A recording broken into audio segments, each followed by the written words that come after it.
Welcome to the Real Estate Investor Summit podcast, coming to you straight from the smallest big town in Texas with your host, mentor, and owner financing master, Mitch, aka Be the Bank Steven. The possibilities of life without a JOB start here. So grab your pen and paper and listen up. Y'all just might figure out how to fail forward to financial freedom. This is Mitch, and welcome to the Real Estate Investor Summit podcast. I am your all-knowing and gracious host, Mitch Steven. I have we're gonna go solo today, so you're just getting me. I'm gonna talk to you a little bit about the Moat Theory and how to fail forward without collapsing. But right now, let's take some time to pay homage to our sponsors, and we'll be right back. All right, this is Mitch, and we're back. Okay, so today we're going to talk about how to build failure into your plan. Sounds kind of crazy, doesn't it? How are you going to build failure into your plan? You don't have to listen very long to the smart guys out there that are talking about how they became successful or how other people become successful. You don't have to read too many autobiographies. Every single time you're going to see this common theme, that people failed a lot. The most successful people on the planet failed hugely over and over again until they figured it out. So in my book, My Life in 1,000 Houses, Failing Forward to Financial Freedom, I didn't know at the time when I was living through my build to success that what was making it possible is I had figured out how to fail without collapsing. And so the moat theory takes us back into like medieval times. You know what a moat is, right? You got your castle, and then the moat is the circle of water that's around the castle so that all the enemies can't get to the castle without having to swim that moat. And in that moat, you got alligators and piranhas and snakes and probably sewage, you know, if I'm thinking about this right. Sewage from everyone living in the castle. Very, very unpleasant that moat is. It's the protector. It's the ring of fire around the castle. And so I was putting my analogy into the days of chivalry and knights and castles. And the only way that you get out of that castle and across the moat without getting wet or stinky or eaten alive is to drop the drawbridge down, and then you can charge out or back in over the drawbridge. But when you're finished and you want to be back in protection mode, you pull the drawbridge back up, and then you're safe inside the moat. Now, inside the moat, I want you to look at it like your household. Your house is your castle, and the moat is a protective barrier around it.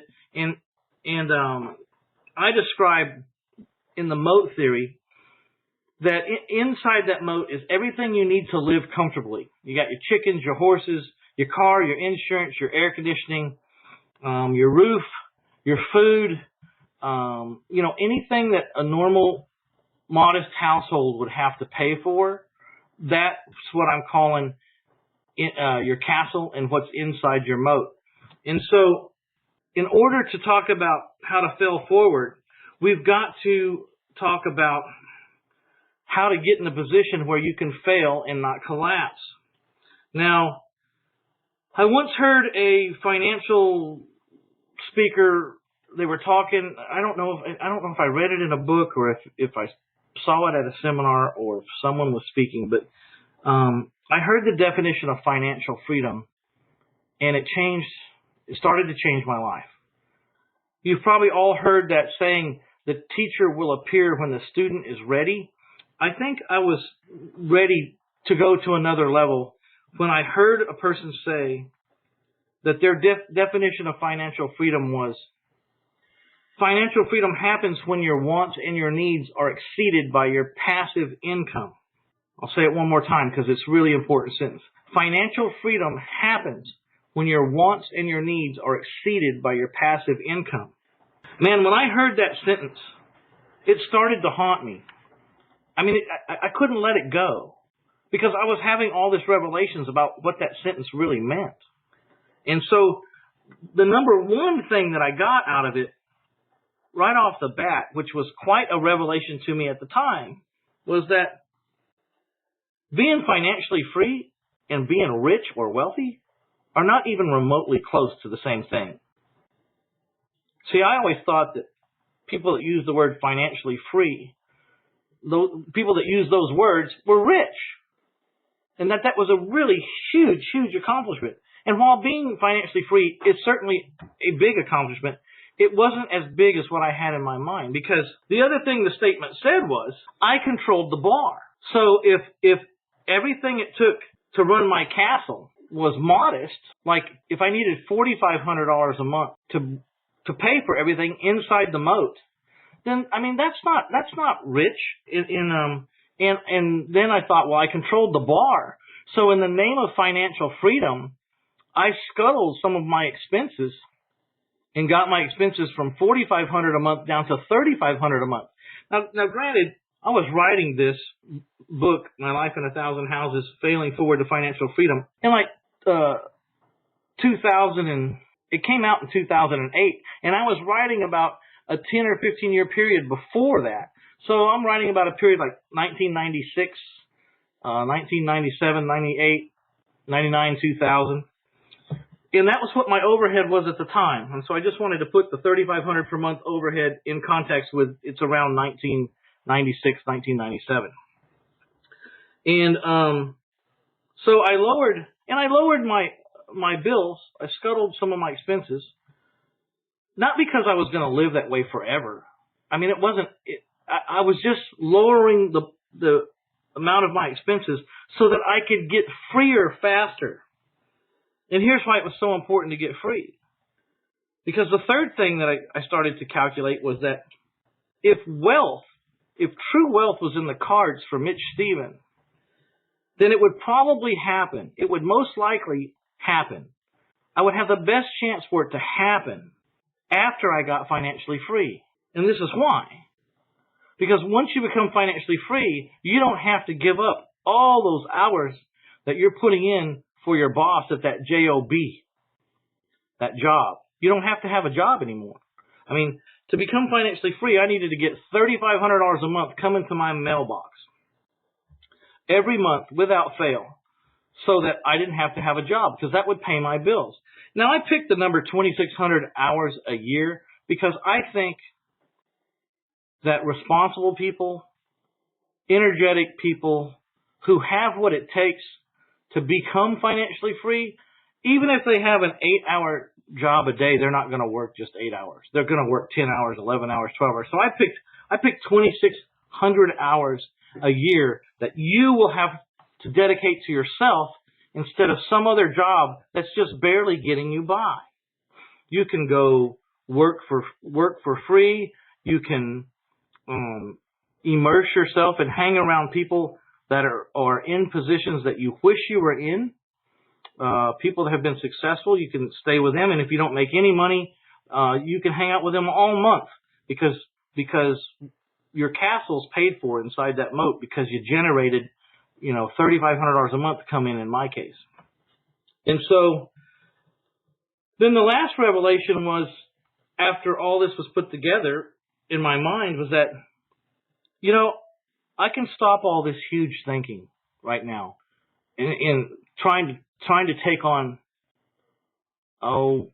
dreams or proposals, or trying to come up with this big thing so that I could become a multimillionaire. My first step was just to make a measly $3,500 a month come into my mailbox every month without fail. And then I would be free to do whatever I wanted to do. Monday, Wednesday, Sunday, Thursday, Tuesday, it didn't matter.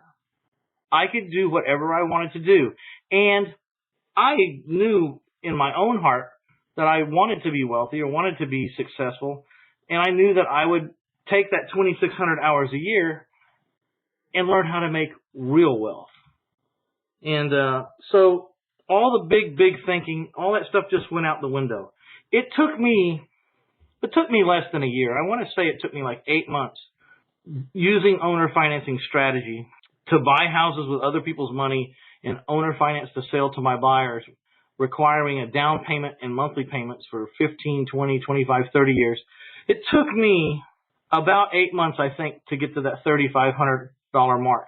which once I focused and knew exactly what I was doing and exactly what my freedom number was, and I want to talk to you about that, your freedom number. So the first step in becoming financially free is you have to figure out how much do you need. You'd be amazed how many people do not know what they spend or what their bills are really. And honestly, it's not that easy sometimes to get a handle on that number because, it's easy to say, well, I got a house payment, I got a car payment, and those payment books are real easy to find and write the number down. But how much are you spending on, at the bar? How much are you spending on restaurants? How much are you spending on clothes? How much are you spending on gas? Do you really know? And so these numbers can be a little tricky, but the first step into your journey towards financial freedom is to figure out what your freedom number is. And I call it your freedom number. It's not your live my dreams number. It's not fly jet airplane numbers. It's not travel around the world number. It's just what does it take to pay your basic overhead and take your spouse to a movie now and then and go out to eat and live a rather normal but frugal life. That's your freedom number. And once you figure that out, then you can start to make a plan. And believe me, the day that I became financially free and I called up and fired my boss was one of the days I'll never forget in my life. I'll never forget it. And so imagine you've got your freedom number and you've got your castle paid for every month and you've got your moat built around it. The moat signifies you do not risk in your future endeavors. You do not risk what pays for the expenses of your castle. You never risk it. That's why the moat's around it. You don't risk, but because, and let me tell you why. So you're sitting there inside your moat and you save up some excess money and you decide you're going to run out and try this new endeavor out in the world. So you lower the drawbridge from your castle so you can charge out over the moat out into the wild world. And let's say you get out there and boy, you just get pummeled.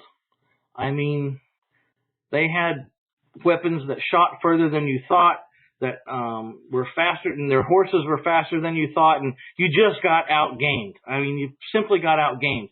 And so here you are, you're riding your horse back towards the castle, trying to get to that drawbridge so you can get over into the safety of your castle and pull that drawbridge up, where you can pull these arrows out of your backside.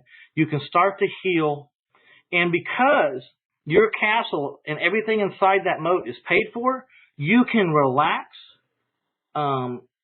heal, and contemplate what you did wrong out there in the wild world and how come your business venture was not successful. And then you can start to amass some more money again. And as your coffers fill up above and beyond what you need for your castle, then you can charge back out again and do a better job next time. The question is, how many times are you going to charge out from your castle over the drawbridge out into the wild, wild world and lose? How many times are you going to charge out and fail before you figure it out? Because once you figure it out, you charge out there, you're not coming back. You're setting up shop. You're building another fortress over there, an outlet, another income-producing stream out there. And the problem is so many people gamble everything, and if they lose out there in the wild world, they lose their house, they lose their cars, they might lose their marriages. This is a very heavy-duty, stressful way to do business.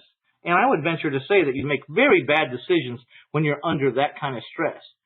I started to know that I was going to be doing well in business when I could try a venture and lose some money and not sweat it. Not sweat it. I know it sounds ridiculous, but I'd go out, I'd try something for $10,000 or $15,000. If it didn't work, it was okay because everything inside that moat was paid for. That castle was paid for. And now it was just money. You see, it's not just money when if you fail, you're going to lose your house and your cars and your marriage. It's not just money. This is life or death. Heaven forbid you have kids, because then you're going to really not feel good about yourself. But when when your castle's paid for, it's just research and development money, and you know that you're going to You're going to blow some of it trying to figure out how things work. And it's not going to kill you. And when I learned to take some losses without breaking down and crying and pitching a fit and feeling like my world was coming to an end, I knew at that point I was starting to become a real business person. So figure out what your freedom number is. Buy my book, My Life in 1,000 Houses, Failing Forward to Financial Freedom. Check out the Moat Theory and the Moat Theory 1, because I said it all very succinctly there. And start planning on digging your moat and building your castle and fortifying it so that you can become free and be able to chase your passion. Whatever that passion is, be able to go out there, and if it doesn't make you that much money for the first year or two, it's okay. You can hang out in that space because you're financially free. And you just have to make a little bit or maybe not even make anything for the first year, and you're going to be okay. That's basically the story of how I found my financial success. I figured out my freedom number. I went out and made some deals and made sure that I had that amount coming in. And then I started doing what I wanted to for the rest of my life. That was 20 years ago. Yeah, about 21 years ago. Life has never been the same. And I've continued to grow every single year since that first time I walked out of my job. I've grown every single year without fail. And it's amazing how fast time goes by. And it's amazing, the numbers that you see. I see numbers on my balance sheets now and my profit and loss statements that I would have never dreamed. I exceeded my expectations of myself many times over. And I think it's all because I set myself up to be able to absorb failure without collapse. And that's the message, my friends. It's been a pleasure. This is Mitch, and I'm out of here. You've been listening to the Owner Financing Master, Mitch Be the Bank Stephen, on the Real Estate Investor Summit podcast. Let us now blatantly, without apology, bribe you towards financial freedom by offering you a whole bunch of free stuff. Go to reinvestorsummit.com and get you some. And y'all come back now, you hear?